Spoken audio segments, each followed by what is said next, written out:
오늘 본문의 말씀은 기독교 신앙생활에 있어서 각자가 어떤 신앙의 삶을 살아가는 것이 중요한가를 예수님께서 묻고 계시는 장면이 등장을 합니다.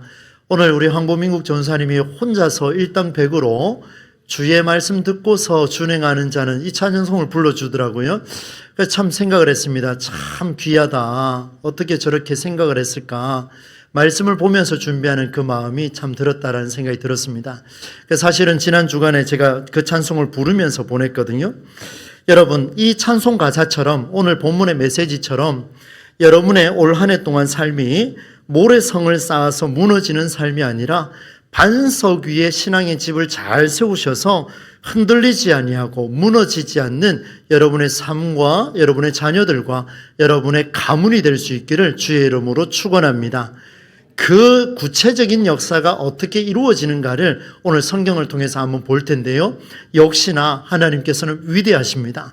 이 말씀을 통해서 우리 시대를 살아가는 저와 여러분에게 재해석을 해 주실 것이고 그 말씀을 통해서 우리의 단면을 또 보게 하실 것이고 우리가 가야 할 길을 하나님께서 열어주실 겁니다. 여러분, 말씀의 전개를 이런 방향으로 한번 잡아봤습니다. 먼저 이 본문의 내용을 여러분 아시는 내용이지만 간략하게 제가 정리를 하고 반석 위에 집을 짓는 일과 모래 위에 집을 짓는 일이 무엇이 차이가 있는가를 살펴보겠습니다. 그리고 여러분 성경을 보시면 15절로 27절을 보시게 되면 아마 좋은 성경은 다 그렇게 적혀 있을 겁니다. 여러분 색깔이 무슨 색깔로 되어 있습니까? 15절부터 27절까지 빨간색으로 되어 있죠. 신약 성경에 나와 있는 메시지 중에 색깔이 붉은색으로 표현이 되어 있는 것은 다 예수님의 직접적인 메시지입니다. 그렇다면 오늘 이 본문의 내용은 어느 것 하나만 빼서 해석할 수 있는 게 아니라 15절로 27절 전체의 맥을 알아야만 반석 위에 집을 짓는 것이 무엇인가를 만날 수 있다라는 놀라운 사실을 우리에게 보여줍니다. 먼저 내용을 한번 보겠습니다. 여러분 15절 한번 보시겠습니까? 우리 성경으로 같이 한번 읽어보겠습니다. 앞부분만 읽겠습니다. 시작.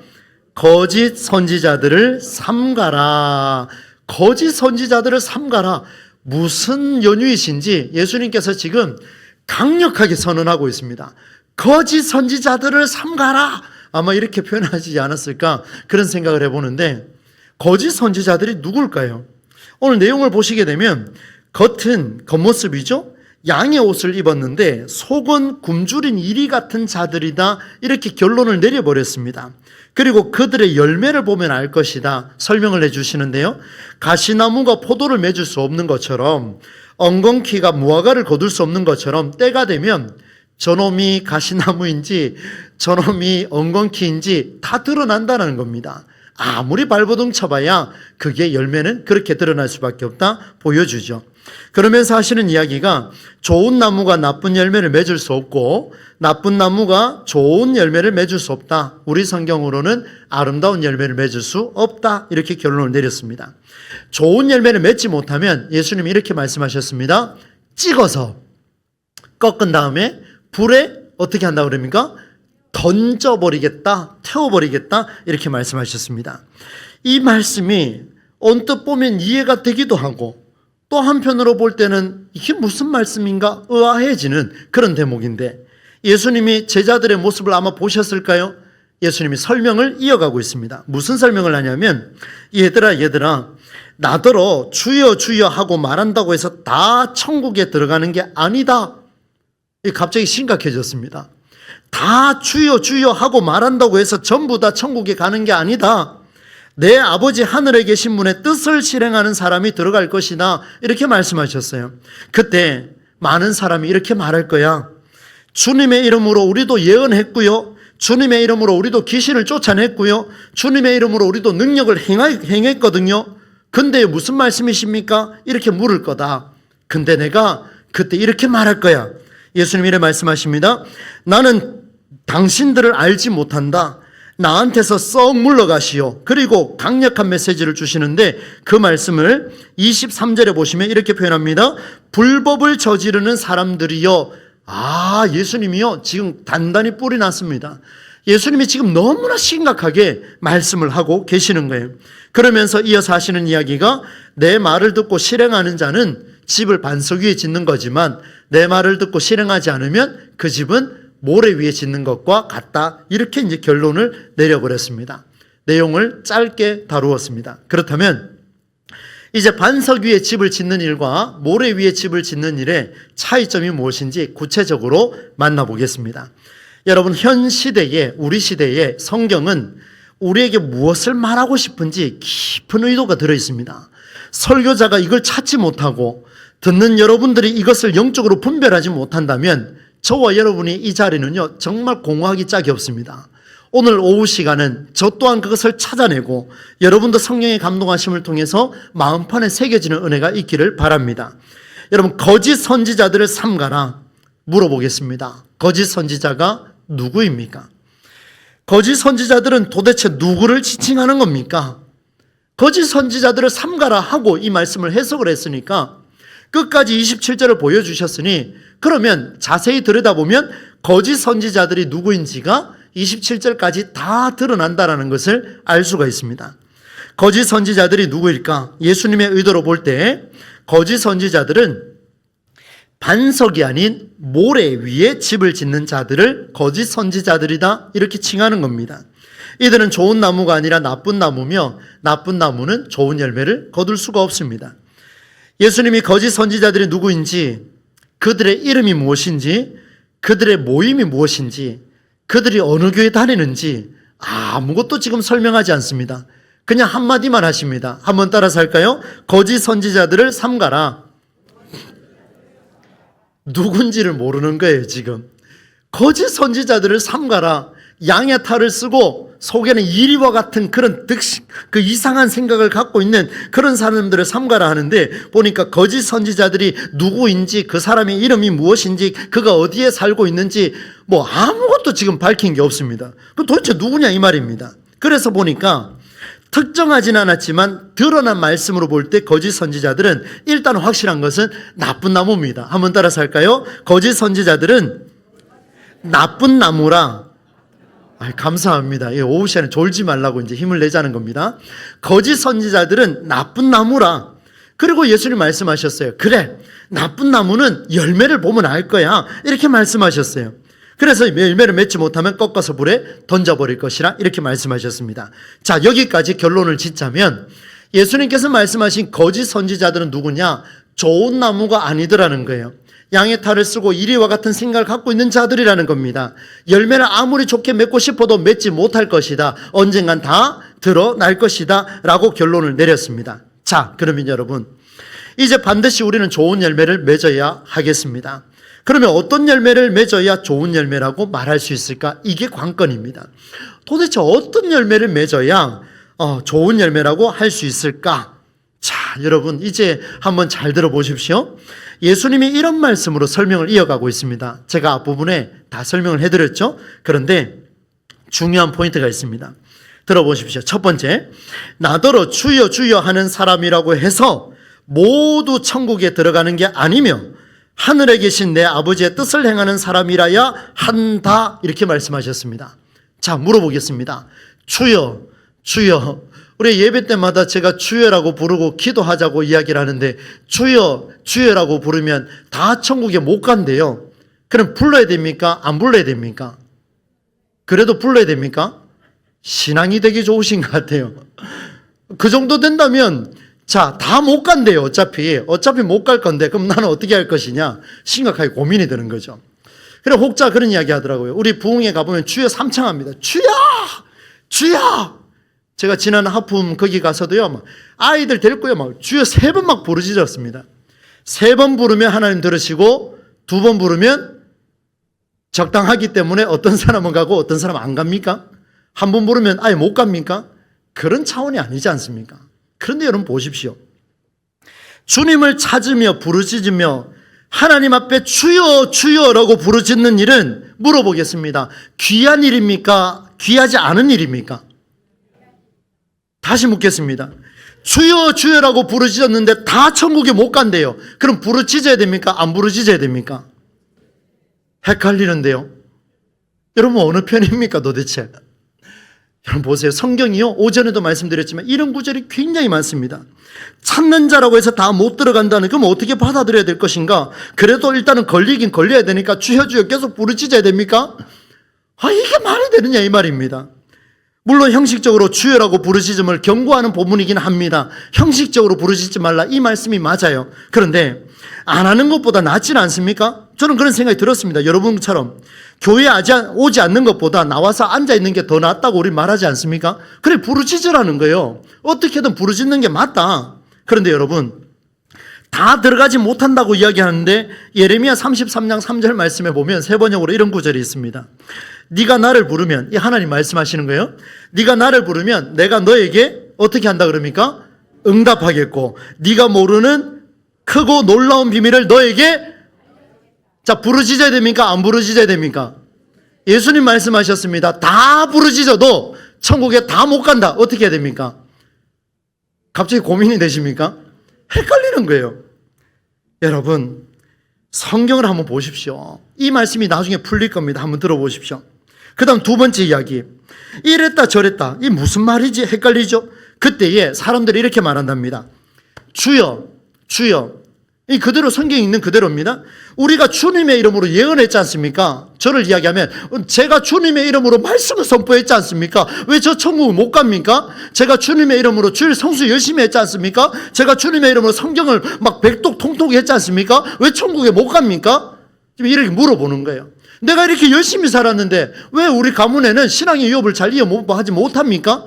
왜 이렇게 말하더라는 거예요. 주님의 이름으로 귀신을 쫓아내지 않았습니까? 여러분, 주님의 이름으로 귀신을 쫓아내는 목사를 만나고 싶습니까? 주님의 이름으로 귀신을 쫓아내지 못하는 목사를 만나고 싶습니까? 쉿! 답하지 마세요. 큰일 납니다. 여러분, 그러실 줄 알았습니다, 제가. 여러분 보세요. 주님의 이름으로 제가 예언도 하고 선포도 하고 귀신도 쫓아내고 능력을 행하였습니다, 하나님. 그럼 왜 전 천국 못 갑니까? 사람들이 이렇게 물을 거라는 거예요. 그때 우리 주님 뭐라고 말씀하시냐면 기가 막힙니다. 얼마나 단호하게 말씀하시는지 23절 말씀을, 우리 이제 공인된 성경입니다. 새 한글 성경으로 같이 한번 읽어볼 텐데 혹시 좀 띄워주실 수 있겠습니까? 23절입니다. 같이 읽습니다. 시작. 그러나 그때에 내가 그들에게 어떻게 말한다고요? 대놓고, 현실적이죠? 그 다음에 있습니다. 시작. 나는 당신들을 전혀 알지 못하고 나한테서 썩 물러가시오. 불법을 저지르는 사람들이요. 실컷 부르짖고 실컷 예언 행하고 실컷 능력 행하고 실컷 귀신 쫓아냈는데 불법을 저지르는 자야. 이 소리를 들으면 어찌하면 좋겠습니까? 그런데 여러분, 이쯤 되면 예수님의 의도가 명확합니다. 들어보세요. 예수님은 주여 주여라고 부르짖으며 주님의 이름으로 예언하며 주님의 이름으로 귀신을 쫓아내며 주님의 이름으로 능력을 행하는 일 모두가 예수님에게는 중요하지 않다라는 게 명확하게 드러나 버렸습니다. 맞지 않습니까? 다 못 간다 했으니, 근데 사람들이 이렇게 부르짖잖아요. 왜 나는 못 갑니까? 나 이만큼 했는데, 나 이만큼 헌신했는데, 근데 매주 밥했는데요, 교회에서 매주 주차 봉사했는데요, 매주 한 10년, 20년 저는 아동부에서 유아유치부에서 청소년부에서 저는 봉사했는데요. 다 이렇게 말하더라는 거예요. 그러니까 예수님 생각은 지금 그거 관심 없다는 거예요. 무슨 말인지 이해되셨습니까? 그거 관심이 없다는 거예요. 그러면 예수님께 중요한 일은 무엇일까? 이제 그 이유를 찾아야 됩니다. 저도 이 사실을 알고요, 오늘 다시 한번 제가, 어제 저녁에 다시 한번 제가 결단을 하게 되는데요, 21절 말씀을 보시면 이렇게 표현합니다. 새 한글 성경입니다. 나더러 주님 주님 하고 말하는 사람마다 하늘나라에 들어가는 것은 아닙니다 하고 친절하게 그 다음 설명해 줍니다. 나의 아버지부터 같이 했습니다. 시작. 나의 아버지 곧 분의 뜻을 실행하는 사람이 들어갈 것입니다. 또 친절하게 말씀해 주시는데요, 그럼 하늘에 계신 분의 뜻을 실행하는 사람은 누구를 가리키는 것인가? 24절 25절 새 한글 성경입니다. 그러므로 같이 했습니다. 시작.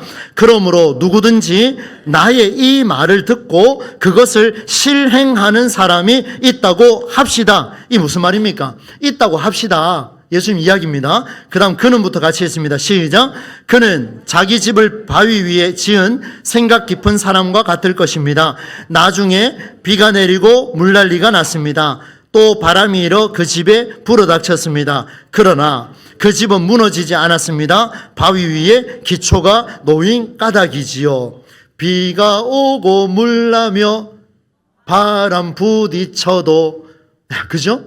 이렇게 하면 반석 위에 세운 집은 영영 무너지지 않네. 할렐루야. 근데 중요한 건요, 어떻게 사냐 이 말입니다. 우리 다 아멘 하지 않습니까? 예수님이 이렇게 길게 설명할 이유가 있겠느냐 이 말입니다. 그 이유가 나옵니다. 주여라고 부르짖어도, 예언하고 귀신 쫓아내도, 능력 행하여도, 말씀 잘 준비해 선포해도 차원이 다른 예수의 핵심 말씀이 무엇이냐? 그것은 한번 따라서 하겠습니다. 하나님의 뜻을 실행하는 사람이다. 조금 더 힘을 써볼까요? 말씀을 듣고 그것을 실행하는 자다. 여러분, 이걸 꼭 기억하셔야 됩니다. 하나님의 뜻이 무엇일까? 여러분, 여기서 하나님의 뜻을 저한테 말해줄 수 있는 사람이 있습니까? 제가 어제 제 아내의 손을 잡고 그런 이야기를 했습니다. 여보, 사랑하는 아내의 손을 한번 꼭 잡아보십시오. 얼마나 좋은지. 제가 얘기했습니다. 여보, 하나님의 뜻을 우리가 과연 입에 오르내릴 수 있을까? 하나님의 그 광대한 뜻을, 피조물 중에 먼지보다 작은 이 몸뚱아리 하나가 하나님의 뜻을 담을 수 있을까? 어렵습니다. 누구도 정답을 내릴 수가 없습니다. 그러면 그 말씀을 듣고 그것을 실행하는 자다, 이것은 할 수 있을까? 가능할 것 같습니다. 하나님의 뜻을 아는 일이며 말씀을 듣고 시행하는 일일 텐데, 그렇다면 이것을 잘 이행하면 좋은 나무가 될 텐데, 이제 중요한 질문을 해보겠습니다. 조금 전에 그런 말씀 드렸죠? 하나님의 뜻을 우리가 알 수 있을까? 쉽지 않습니다. 그러면 이렇게 한번 물어보겠습니다. 여러분, 하나님의 뜻은 정해져 있을까요? 정해져 있지 않을까요? 이제 고민이 빠지기 시작하는 거죠. 하나님의 뜻은 정해져 있습니까? 아니면 정해져 있지 않습니까? 하나님의 뜻을 모르지 않습니까? 근데 정해져 있는지 안 정해져 있는지 어찌 압니까? 그렇죠? 여러분, 하나님의 뜻이 정해져 있는 게 한 가지가 있습니다. 다른 것은 몰라도 유일한 한 가지가 있는데, 그게 뭐냐 하면, 그 한 가지는 정해져 있는 것은 성경 66권 전체를 꿰뚫는 내가 너희를 구원하겠다라는 그 명제 하나만큼은 확실하게 성경에 드러나고 있습니다. 하나님께서는 오늘 저와 여러분을 구원하시겠다라는, 여러분의 자녀를 구원하시겠다라는 그 하나님의 원대한 뜻은 정해져 있는 줄로 믿습니다. 확실히 정해져 있습니다. 그런데 여러분, 조금 전에 말씀드렸죠. 구약 성경에서 부르짖으면 내가 응답하겠다고 하시고, 출애굽 시기에는 그들의 신음을 듣고 내가 응답하겠다고 하셨고, 신약 시대에 와서는 예수님이 직접 하시는 이야기가 주여 주여라고 부르짖으면, 은사를 구하고 능력을 행하고 일을 살면 다 천국에 가지는 못할 것이다, 이렇게 말하고 있으니, 오히려 하나님의 뜻을 알라고 했으니, 중요한 것은 모든 걸 내려놓고 누가 은사가 있느냐 없느냐, 저를 찾아와서 목사님 기도했는데 이런 은사가 있습니다, 저 이제 그런 얘기 안 들으려고요. 그거 중요하지 않거든요. 여러분, 성경이 중요한 것은 오직 하나님의 뜻밖에 없다라고 하셨는데, 그 뜻은 정해져 있다면 성경 곳곳에서 흔적이 나타나 있는 우리를 구원하시겠다라고 하는 불변하는 진리만큼은 우리에게 정해져 있는 줄로 믿습니다. 예, 조금 졸리시죠? 우리 옆 사람에게, 앞뒤 분에게 한번 권면해 줬으면 좋겠습니다. 그 하나님의 뜻이 정해져 있대, 이렇게 한번 이야기해 주세요. 하나님의 뜻이요, 정해져 있습니다. 여러분의 자녀들 기도 많이 하고 계시죠? 너무 염려하지 마십시오. 하나님의 뜻은 여러분의 자녀들 반드시 천국으로 이끌고 가시겠다라는 의지만큼은 성경에 드러나고 있는 줄로 믿습니다. 저 올 한 해 동안요, 그것부터 더 부르짖을 겁니다. 우리 가족들 중에 자녀들 교회 안 나온 사람들이 이렇게 많이 있어요. 부모가 탄식하며 기도하지 않습니까? 저도 얼마나 탄식이 되는데요. 간절히 기도할 거예요. 하나님 반드시 이루어 주실 겁니다. 할렐루야. 이럴 때 아멘 크게 하시는 거예요. 할렐루야. 될 줄로 믿습니다. 반드시 그렇게 될 거예요. 그런데요, 더 놀라운 사실이 있습니다. 구원하는 방법은 다르다는 거예요. 저를 구원하는 방법, 여기 예수의 한계 찬양단 여기 한 10분이 섰는데요. 다 다르지 않습니까? 이 사람 저 사람 구원하는 방법 다 달라요. 출애굽시기 방법이 달랐고, 아담과 하와를 구원하는 방법도 달랐고, 과거에 회당에서 구원하는 방법이 달랐고, 오늘 동부 제일교회에서 구원하는 방법이 다르고, 누구를 세워서라도 구원해가는 방법은 너무나 다르더라는 거예요. 누구는 죽을 때가 다 돼서 구원받기도 하지만, 누구는 태어나면서부터 응애하면서 예수님 믿고 태어나는 이런 아이가 있는가 하면 다 다르다는 거예요. 구원하는 방법이요. 여러분 이해하셨습니까? 구원하시겠다라고 하는 하나님의 강력한 진리는 변함이 없지만 구원해가는 방법은 너무나 다르다는 거예요. 똑같다고 한다면은 우리 획일적인 사람밖에 되지 않을 겁니다. 너무나 달랐어요. 여러분 과거에 순교했던 분들 한번 보십시오. 저희들 교육자들이 우리 사역자들이 이번에 2박 3일을 가면서 첫날에는요 순례지를 다 돌았습니다. 천주교 명례 성지를 갔습니다. 그리고 우리 개신교회는요 주기철 목사님 순교 기념관을 갔습니다. 그리고 또 한 군데를 갔습니다. 그것은 그 다음날 갔는데 우리 한국 전쟁의 역사를 알고 싶어서 포로 수용소를 갔습니다. 잘했죠? 보고 깨달으라고요 좀. 그래서 제가 데리고 갔습니다. 이유가 뭔지 아십니까? 가보니까요 순교한 사람들의 모습이요 다 달랐습니다. 우리 주기철 목사님 그 못자국을 영문마을 뭡니까 이거 영문 밖에 그 찬양 부르면 찬송 부르면서 걸어갔던 그 눈물의 흔적까지 생각 모습까지 전부 다 달랐어요. 전부 다 달랐어요. 근데 우리는 기도할 때 어떻게 기도합니까? 주기철 목사님처럼 손양원 목사님처럼 그분들처럼 왜 그렇게 기도하는지 잘 모르겠어요. 너무나 다 달라졌다는 거예요. 구원하는 방법이 달라요. 여러분 창조한 세상을 살리시는 구원하는 일이 유일한 목적입니다. 이게 변함이 없어요. 근데 살리기 위해서 취했던 모든 방법은 그 시대가 요청하는 소리에 귀를 기울이는 기에서 출발했다는 것을 보여줍니다. 여러분의 신앙을 여러분 자녀들한테 그대로 물려주지 마세요. 신앙의 본질은 물려주되 구원하는 방법은 너무나 열려있다는 것에 여러분 마음의 여유를 가지시기를 바랍니다. 그냥 확 이렇게 가다 놓으면요 그 모습대로 안 나타나면 마음이 힘든 거예요. 제가 제 딸과 제 아들을 보면서 그런 생각이 들었습니다. 저 녀석들 신앙생활을 어쩌면 저렇게밖에 못할까? 가서 얘기하지 마세요. 못할까 생각하면서 또 한 번 생각했습니다. 하나님, 제가 모르는 하나님의 영역 속에 제 딸과 제 아들에게 하나님이 지금 소통하고 계시지요? 하나님 그것을 저 아이들이 만나게 해주십시오. 저는 이렇게 지식이 좁고 저 경험이 작아서 목사이기 때문에 이렇게밖에 못하지만 저 아이들에게는 저 광활한 세상을 보여주시고 저 광활한 우주를 바라보며 하나님을 믿음으로 고백하는 은혜가 있게 해달라고 저 그런 기도를 지난 한 주 동안 또 했습니다. 잘했지요, 그죠? 그 기도가 맞지 않습니까? 여러분, 세월이 많이 흘렀습니다. 농사하는 방법이 달라졌습니다. 유대 땅의 농법이 달랐습니다. 조선시대 농법이 다릅니다. 오늘 우리 시대 근대의 농법이 다릅니다. 현대의 농법이 다릅니다. 변하지 않는 것은 뭐냐? 이렇게 농사를 지어서 먹여 살려야 되겠다라는 그 진리만큼 변함이 없지만 시대에 따라서 문화와 방법은 너무나도 많이 달라졌습니다. 열매를 거두는 과정과 방법이 달라졌습니다. 열매는 동일하게 우리가 얻지만 열매를 얻는 과정은 분명히 다르다는 거예요. 여러분 여기에 또 일을 하시는 분도 계시지 않습니까? 우리 1부, 2부에 또 가끔씩 이렇게 또 우리 오시는 우리 젊은 사람 중에 또 한 분이 우리 여기 대구공항 근처에 건축사 사무실을 하고 있습니다. 대단한 분이 한 분 계세요. 여러분 누군지 모르시죠? 그분하고도 이제 소통을 한번 해봤는데 제가 그런 이야기 했습니다. 우리 교회가 나중에 건축하거들랑 당신이 좀 디자인해 주세요. 무료로. 자, 그럴 일은 없겠지만 한번 그런 제안을 한번 해봤습니다. 웃으면서. 여러분 건축 양식을 보세요. 건축 양식을. 우리 교회 건물 지을 때 그 양식 그 방법대로 이제 앞으로의 건물을 똑같이 지을 겁니까? 똑같이 벽돌 놓고 또 시멘트 발라가면서 그렇게 지을 겁니까? 그렇게 하실 거예요? 아니죠? 그 똑같은 공간에 옆에 똑같이 데칼코마니처럼 만들면 됩니다. 똑같은 방법으로. 그러나 시대는 달라졌어요. 문화도 달라졌어요. 먹는 방법도 달라요. 식사하는 방법도 달라요. 살리는 것, 집 안에 들어가서 교회 안에서 예배하는 그 본질이 살아있다면 껍데기는 다 바뀌어도 된다라는 게 오늘 예수님의 말씀입니다. 예수님의 말씀이에요. 여러분 소통하는 방법이 달라졌습니다. 과거에는 전화기가 없어가지고 옆에 알아보고 1시간을 지각하든 2시간을 지각하든 시내에서 만나자 그러면 무조건 만났습니다. 뭐라 하지를 못해요. 늦게 와도. 그런데 여러분 요즘은 1분만 늦으면 어떡합니까? 2분만 조금 더 늦으면 난리 나죠. 바로 벌금 매깁니다. 1분당 10,000원씩. 난리 나는 거죠. 그래서 핸드폰을 한번 보세요. 소통 방법이 달라졌습니다. 근데 왜 자꾸 아직까지도 지금 자녀들한테 나만의 소통 방법을 고집하고 있느냐 이 말입니다. 세상은 다음 세대를 살리려고 구조와 제도와 이 나라의 민족의 형식마저도 다 축소하고 변화에 투자하고 있습니다.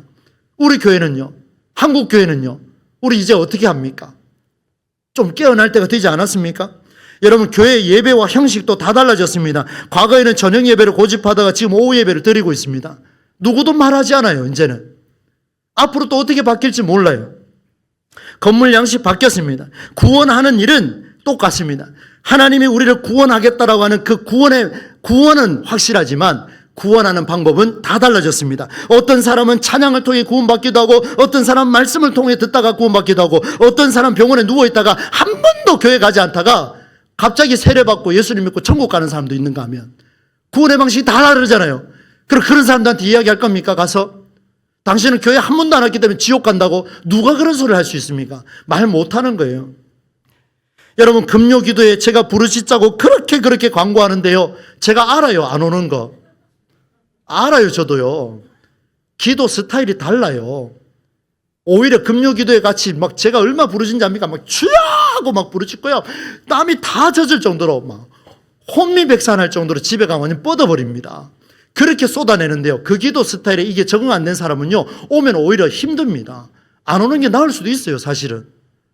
근데 제가 기도하자고 그렇게 부르짖지 않습니까? 여기 계신 우리 어르신들은요, 자기들의 기도 스타일 있죠? 다음 세대에게 강요하지 마세요. 그 사람도 교회를 떠날 수도 있습니다. 어른들이 요구하는 신앙의 스타일, 또 젊은 세대가 어른들에게 요구하는 신앙의 스타일 너무나 달라요. 제 나이 47입니다. 내 나이 묻지 마라 그랬는데 이제 이야기 하랍니다. 1살 줄였습니다. 누가 바꿔줘가지고요. 47인데요. 끼어도 이렇게 낀 세대가 또 있겠습니까? 밑에 그룹은 말 안 들어요. 위에 그룹은 저한테 잔소리해요. 저 어떡할까요? 도와주세요. 여러분, 종이 성경이 아닌 앱으로 우리 젊은이들은 사용하고 있습니다. 아시죠? 누가 그러더라고요, 저한테. 목사님, 요즘 젊은 것들은요, 우리 교회 아닙니다. 오해하지 마세요. 요즘 젊은 것들은요, 성경도 안 가지고 다녀요. 그 집사님은 성경 가지고 다니십니까? 보세요, 제가 들고 다니지 않냐고. 그럼 그 성경책 집에 가서 어디 놔두십니까? 그러니까 자기가 어디 놔둔대요. 그럼 그 성경책 언제 펴고 가지고 오십니까? 주일 아침에 가져온대요. 물어보겠습니다. 핸드폰 안에 성경이 저는 3개가 들었습니다. 핸드폰을 매일같이 가지고 다니면서 성경을 가지고 다니는 사람이 거룩합니까? 주일 아침에 한 번 왔다가 죄송합니다 박아놓고 주일 아침에 다시 갖고 와서 먼지 때문에 툭툭툭 털다가 펴가지고 하나님 살아계십니다. 누가 더 거룩합니까? 천국에서 전화를 주시는 겁니다. 여러분, 제가 이렇게 말씀드리는 이유가 있습니다. 정말 가슴 아프게도요, 지난 3주 동안 제가 제 동기 목사들하고 후배 목사들이 교회를 떠났다는 소식을 들었습니다. 뭐 때문에 떠났냐고 물으니까 적응 못하겠답니다. 여러분, 목회자도 떠납니다. 목회자도 떠납니다. 이 땅에 누가 사역합니까? 이제 목회자도 떠납니다. 오늘의 교회가 세상과 소통할 생각이 있는지 다시 묻고 싶습니다. 우리 주님이 지금 그 말씀하고 있습니다. 좋은 나무가 좋은 열매를 맺지 나쁜 나무가 좋은 열매 맺을 수 없다. 너희 정말 좋은 나무 맞냐? 세상 살리고 싶냐? 우리 젊은 세대들이요, 어른들 정말 같이 가고 싶은 생각이 있는 겁니까? 우리 어른 세대들이요, 다음 세대들 정말 살리려고 우리 교회 문을 열어놓은 거 맞습니까? 서로 한번 질문해 보십시오. 여러분, 이런 생각에 지금 어울리지 않는 자기의 것으로 고집하고 있는 게 바로 모래 위에 집을 짓는 겁니다. 곧 무너질 겁니다. 우리는 말씀 앞에 진지해져야 됩니다. 기후가 변하면 농법이 달라지는 것처럼, 건축 양식이 달라지는 것처럼 달라져야만 열매를 맺을 수가 있습니다. 과거의 방법으로는 열매를 맺을 수가 없습니다. 열매를 맺기를 원하면서 그 말씀의 의도를 실행하지 않는다면 그 나무는 언젠가 꺾여서 불에 태워질지도 모르겠습니다. 유럽의 많은 교회가 교인들이 떠나서 그 교회들이 이단들에 넘어가고 나이트로 바뀌었다는 거 이미 듣고 계시지 않습니까? 내 말을 듣고 그대로 행하는 자라야 제대로 살려내지 못하면, 그래서 제가 강조하는 게 있지 않습니까? 성경의 정신을 살려내자. 성경의 정신을 살려내자. 문구, 문자, 이제 여러분 그거 별로 중요하지 않습니다. 예수님 말했잖아요. 주님의 이름으로 예언도 했는데요. 주님의 이름으로 귀신도 쫓아냈는데요. 주님의 이름으로 능력도 행했지 않습니까? 아니다 이놈아, 나는 너에게 관심 없다. 너 하나님 뜻대로 행하고 있느냐? 우리 주님 물으시지 않습니까? 사랑하는 우리 동부지역의 성도 여러분, 우리 교회는 은사도 많고 능력도 많고 귀신도 쫓아내고 우리가 할 수 있는 주여 주여도 부르짖고 다 하고 있지만, 그것은 하나의 방법일 뿐이요, 우리 주님께서 말씀하신 하나님 아버지의 뜻을 살려내는 성경의 정신, 그 안의 의미를 살려내는 우리 동부제일교회가 될 수 있기를 주의 이름으로 축원합니다. 말씀을 한번 맺어보겠습니다. 여러분 28절과 29절을 세 번역으로 한번 띄워주시면 같이 한번 읽겠습니다. 왜 28절과 29절에 이렇게 놔뒀는지를 한번 들려드리겠습니다. 함께 읽어보겠습니다. 시작. 예수께서 이 말씀을 마치시니 무리가 그의 가르침에 놀랐다. 여러분 보세요. 예수님이 이 말씀을 마치시니 무리가 그의 가르침에 어땠다 그럽니까? 놀랐다. 놀랐다 그랬습니다. 그 다음 읽습니다. 시작. 예수께서는 그들의 율법학자들과는 달리 어떻게 가르치셨다고요? 권위 있게 가르치셨기 때문이다. 질문하겠습니다. 여러분, 권위는 자기가 세우는 겁니까? 주변이 세워주는 겁니까?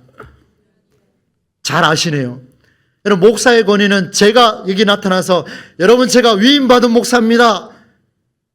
다들 인상이 왜 그러십니까? 이렇게 말해야 권위가 세워집니까? 아니면 정말 목회 열심히 하고 말씀과 기도로 살고 어떻게든 여러분의 기도하고 부르짖고 이렇게 했을 때 여러분이 감동이 되고 말씀에 감동이 되고 기도에 감동이 되어서 여러분이 어쩌면은 제가 아닌 어떤 목사라도 목사의 권위를 세워주는 게 맞습니까? 후자죠? 후자입니다. 후자. 제 목회 방침은 그겁니다. 여러분, 제가 리더십이 있다고 해서 확 끌고 가는 게 아니고요, 지금 막 끌고 가는 것처럼 보이지만 그렇지가 않습니다. 여러분 앞에 여러분이 결단하고 일어서는 그 시간까지 저는 계속해서 푸시할 수밖에 없다는 걸 보여주는데, 권위 있게 가르치셨기 때문이다. 마태가 예수님의 말씀을 그대로 보여주는데 15절로 27절까지는 색깔이 무슨 색깔이라고요? 28절 29절 무슨 색깔이라고요? 맞습니다. 여러분, 28절 29절은 누구의 생각대로 기록한 글입니까? 마태의 생각대로 기록한 글입니다. 그렇다면 예수님의 말씀을 딱 듣고 나니 주변의 사람들이 그의 권위를 보고 깜짝 놀랐다는 거예요. 그 말을 듣고 깜짝 놀랐다는 거예요. 누가 권위를 세워줬다고요? 주변의 사람들이 예수의 말씀을 듣고 권위를 세워줘 버렸다는 거예요. 여러분, 우리 신앙생활이 이런 사람이 되어야 되지 않겠습니까? 여기 계신 우리 어르신 여러분, 여러분들이 저는 젊은이들에게 그런 권위를 받으셨으면 좋겠습니다. 저 역시 여러분을 통해서 저는 그런 권위로 목회하고 싶습니다. 그렇게 되기를 바랍니다. 그렇게 돼야 됩니다. 우리 젊은 사람들이요 깨닫고 난 뒤에요, 어른을 존중할 때는요 적극적으로 존중하십시오. 그런데 여러분, 가끔씩 권위가 나타나도 좀 참으세요. 좀 마음을 여유를 가지시고, 어른은 어른대로 참고 젊은이대로 참아서 그렇게 해야 됩니다. 성경을 많이 읽고 암송하고 가르쳤던 율법학자들, 마태가 기록했습니다. 예수께서는 그들의 율법학자들과는 달리 권위 있게 가르치셨기 때문에 주변의 사람들이 놀랐다, 이렇게 기록을 하고 있습니다. 성경 아무리 많이 읽고 아무리 암송하고 저처럼 아무리 신학을 박사까지 해도 놀라세요. 좀 놀라세요. 기도하고 와갖고 큰 소리 치고 난랐습니다. 그렇게 공부해도요 소용없습니다. 성경을 살려내고 싶어서 하지 않는 이상 그 학위는 아무 의미가 없습니다. 제가 공부하는 목적은 그거 하나입니다. 저는 평생 공부할 거예요. 평생. 여러분이 막아도, 도시락 싸들고 댕겨 막아도 저는 공부할 겁니다. 이유는 성경을 살려내기 위해서. 성경이 살아나서 성경의 권위에 최성수 목사도 순종하고 우리 동부지역의 모든 성도들이 엎드려 절하고 순종하는 놀라운 은혜가 있기를 축복합니다. 그게 바로 반석 위에 세우는 집이라는 것을 보여주고 있습니다. 마지막 하나의 예를 들고 말씀을 마무리하도록 하겠습니다. 제가 제 딸을 경명여고죠. 여기 앞에 있는 교회랍니다. 학교, 예. 경명여고인데 제가 아침에 제 아내와 이제 번갈아 가면서 태워주기를 하는데, 한창 제가 태워줄 때 이런 이야기를 했습니다. 칠성시장 앞을 탁 지나면서 제가 마음에 감동을 딱 있었습니다. 하나님, 제 딸아이에게 새벽형 인간으로, 제 딸아이에게 정말 이 시장에서 고생하는 사람들의 그 수고를 좀 하나님 알게 해주면 이 딸이 열심히 공부해서 돈 벌어가지고 좀 약한 사람들 돕지 않겠습니까? 자, 기도하는 마음으로 결심을 딱 하고요. 눈꺼풀 반틈 감긴 새로 이제 가다가 칠성시장 앞에서 이제 신호등을 딱 건넜습니다. 그럼 제가 얘기했습니다. 시연아, 여기 있는 사람들 몇 시에 나오는지 아니? 몰라? 제가 얘기했어요. 최소 5시다. 그것도 게으른 사람은 3시 반, 3시 되면, 제가 신광교회 있을 때 한번 그런 경우에 동대구 시장에 교인들 많거든요. 제가 새벽에 나가봤습니다. 3시 반, 4시 되면요, 문을 열기 시작합니다. 그래서 제가 그 얘기를 해줬어요. 괜찮지? 대단하지? 이렇게 열심히 살아야 되지 않겠니? 이분들 중에 공부 많이 못한 사람들 있어. 열심히 살아야 될 거야. 그리고 이제 저는 기억이 없어요, 진짜. 저는 기억이 없는데, 그 다음에 이제 마지막 기억이 이제 나서 또 가면서 또 이야기했습니다. 시은아, 저 사람들 봐봐. 저 사람들 얼마나 열심히 살아. 이렇게 이야기했습니다. 제 딸이 하는 말, 아빠, 그 말 5번째 하고 있어. 제가 그 다음 날부터 절대로 그런 얘기 안 합니다, 제가. 40대인 제가 애한테 잔소리를 온갖 명분을 달아가지고 5번 했습니다. 5번. 다시는 안 합니다, 제가. 네. 무슨 말입니까? 새겨들을 수 있기를 바랍니다. 오늘 우리가 이런 삶을 살고 있지는 않습니까? 좋은 말이라고, 명분이라고 가르치고, 그러나 예수님은 그런 거 가르치지 않았습니다. 그들의 말씀을 가르쳤고 말씀의 권위 앞에 복종하게 하셨습니다. 원고대로 읽어드리면서 마무리하겠습니다. 여러분, 예수님께서 보인 권위는 낡은 전통의 고수가 아니라 죽어가는 영혼을 살리기 위해 끊임없이 세상을 향해 자신을 오픈하신 권위였다. 우리의 예배와 신앙의 양식, 우리 교회의 구조와 체계는 급속도로 변화하고 있는 우리의 미래를 품어낼 만큼 유연한가? 아니면 우리만의 성벽을 쌓는 모래성인가? 이제 우리가 먼저 시대의 아픔에 귀를 기울일 때가 되었다. 지금 우리가 실제적 걸음을 내딛지 못하면 미래는 점점 더 품기 어려워질 것이다. 마지막 질문을 드리며 기도하겠습니다. 모래성을 물려줄 것인가? 아니면 반석 위에 세운 집을 후대에 물려줄 것인가? 이 물음 앞에 우리 각자가 다 응답하시고 서로 아니야 이렇게 살자 말하지 마시고요. 각자가 응답하면 됩니다. 나는 모래성을 쌓고 있는가? 반석 위에 교회를 세우고 있는가? 이 물음에 잘 응답하셔서 우리 교회는 올 한 해 동안 무너지는 모래성이 아니라 반석 위에 세운 집이 되어서 여러분의 가정과 우리 교회 공동체가 미래를 품어내는 유연한 공동체가 될 수 있기를 우리 주 예수님의 이름으로 간절히 축원합니다.